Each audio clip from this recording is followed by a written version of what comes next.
Voilà, ici j'ai exécuté une copie, une petite copie, un petit morceau de copie d'un tableau, un personnage peint par un grand peintre du 19e siècle, un peintre juif.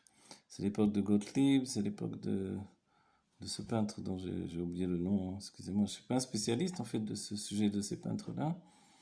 Et, mais surtout ce que j'ai fait moi, pour me l'approprier d'un certain point de vue, c'est ne pas le représenter en peinture, évidemment ce serait une vulgaire copie et il y a là rien d'original, mais justement je lui donne la part de modernité qui est celle de notre siècle et je le peins un dessin, un dessin au stylo sur, sur panneau.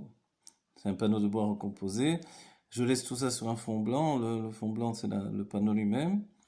Et puis, il y a ce travail donc de stylo qui est utilisé un petit peu comme un crayon, mais qui garde quand même sa marque de fabrique du stylo bleu. On voit tout à fait de quoi il s'agit. Et évidemment, c'est le judaïsme, c'est la jeunesse, c'est l'innocence, une certaine beauté. On voit une bouche un peu boudeuse. C'est la pensée qui l'imprègne, qui est importante. Le fait qu'il se retrouve entre deux mondes, entre la réalité et autre chose.